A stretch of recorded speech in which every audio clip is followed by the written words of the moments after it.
para o encerramento da Conferência sobre os Contratos de Serviço Público de Passageiros de Primeira Geração. Balanço e futuro.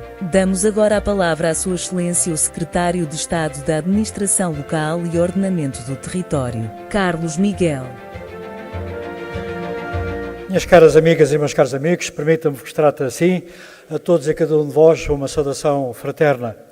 Uma saudação amiga à Sra. Presidente da Autoridade de Mobilidade e Transportes, minha cara amiga Engenheira Ana Paula Vitorino, e uma saudação também amiga e cúmplice aos autarcas que estejam presentes na sala e que participaram ao longo desta jornada, assim também como uma saudação, digamos, de reconhecimento a todos aqueles que durante o dia aqui partilharam conhecimento, partilharam experiências, que é sempre algo muito positivo.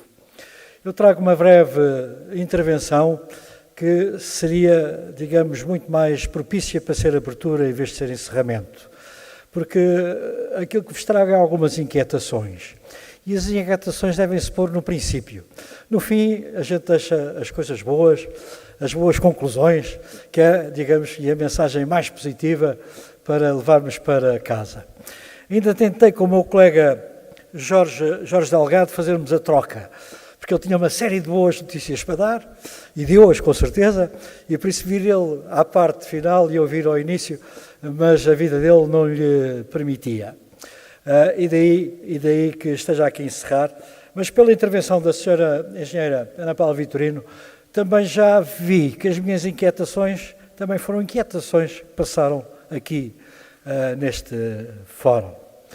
Mas pronto, há algo que é muito importante e que tenho a percepção que o meu colega Jorge Delgado falou, até porque é uma notícia muito fresquinha, que é a Portaria 7A de 2004, que é do dia 5, por isso da semana passada, e que efetivamente é um contributo enorme para a mobilidade pública, nomeadamente para a mobilidade do transporte público, que, digamos, transforma em gratuitos os passes a todos aqueles que andem no ensino, ou seja, em todos os jovens até aos 23 anos passam a ter transporte público naquilo que são transporte de passageiros.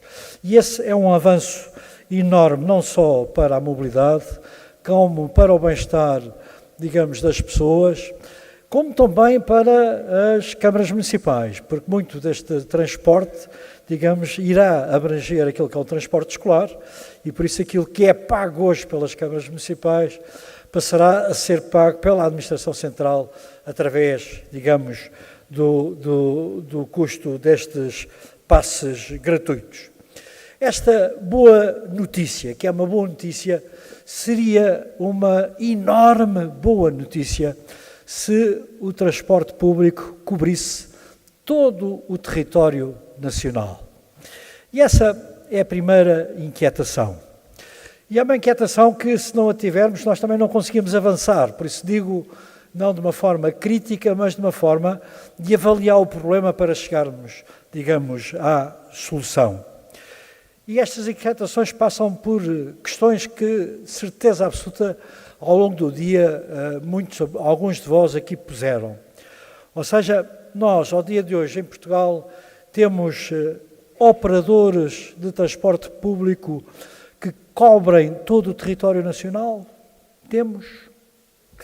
Mesmo dentro das áreas metropolitanas, que é onde é mais fácil haver cobertura de transporte público, mesmo nas áreas metropolitanas, há transporte público para todo o território das áreas metropolitanas.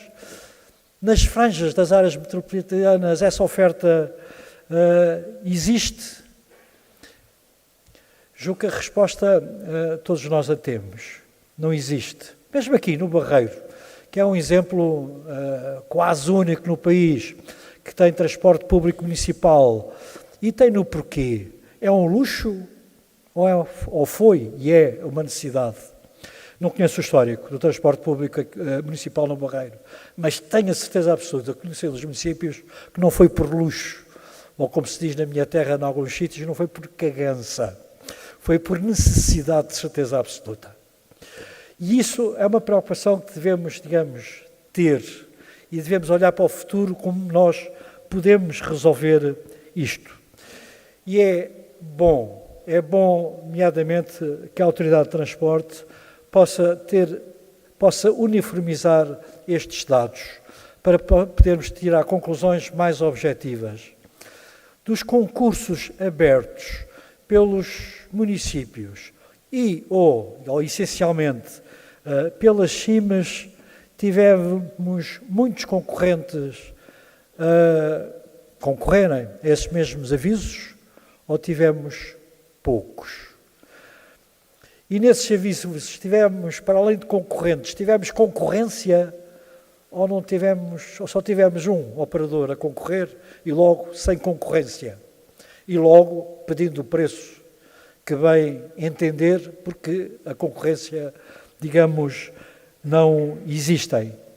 E mesmo quando tivemos operadores a concorrer aos avisos abertos pelas CIMs ou pelos municípios, os operadores concorreram a todo o território ou uma parte do território. E na maior parte dos casos, eles cobriram os sítios mais populosos e deixaram de fora as franjas que têm população, mas que não têm população que justifique, digamos, uma rentabilidade. E lembro que há um dado importante para o transporte existente hoje e para o transporte que se quer amanhã. Hoje, o transporte escolar é uma realidade virtuosa. É virtuosa para a escola e é virtuosa para o público em geral. Porque aquilo que nós verificamos é que em muitos territórios só existe transporte público quando há escola. Não havendo escola, ou nas pausas letivas, pura e simplesmente não há transporte público. E para termos uma ideia, a Administração Central transfere para a Administração Local, através do Fundo de Financiamento da Descentralização, por isso transfere para os municípios, no ano de 24 irá transferir qualquer coisa como 20,7 milhões de euros. E estes 20,7 milhões de euros há de cobrir possivelmente 50% dos custos que os municípios têm com o transporte escolar. Quero eu dizer que o transporte escolar representa, ou o transporte escolar barra, que acaba por ser também transporte público, representa uma fatia substancial daquilo que é o financiamento, digamos, ou é a despesa dos municípios. E aquilo que se impõe ao dia de hoje, e com as conclusões que se deve tirar, é se há capacidade de resposta que sirva todo o território. E eu, pessoalmente, sou convencido que não há essa capacidade de resposta. E se não há capacidade de resposta dos operadores privados, então tem que haver aqui um exercício de compensação, digamos, da parte pública. Da Administração Central, da minha ótica, não. Mas não nos podemos esquecer que os municípios /CIMs e a maior parte dos municípios, digamos, transferiram essa competência ou partilharam essa competência com os CIMs, são autoridades de transporte. E a questão que eu coloco e a inquietação que eu deixo /solução para o futuro é se no futuro e no futuro próximo, face a esta ausência de oferta, face a esta ausência de cobertura territorial, se as próprias CIMs não podem ser o agente de transporte na sua sub-região. Na certeza que já têm uma parcela assegurada de clientela e de financiamento, que é o próprio transporte escolar, que é garantido, digamos, por cada um dos municípios. E por isso, se tivéssemos uma solução sub-regional, em CIM, teremos certeza absoluta uma cobertura mais séria e mais correta do território, teremos um financiamento que é público através do transporte escolar e que será privado também através, digamos, dos próprios utentes, E podemos, mais facilmente, criar rede de transporte a pedido que deixa de ser municipal e que é um serviço extraordinário que muitos municípios e cada vez mais municípios o têm, para criar uma rede de transporte a pedido subregional a nível da CIB, muito mais eficiente e muito mais controlável e maleável. Isto será um desafio, mas julgo que é um desafio aliciante para o futuro do transporte público e aliciante também, digamos, para as CIMs.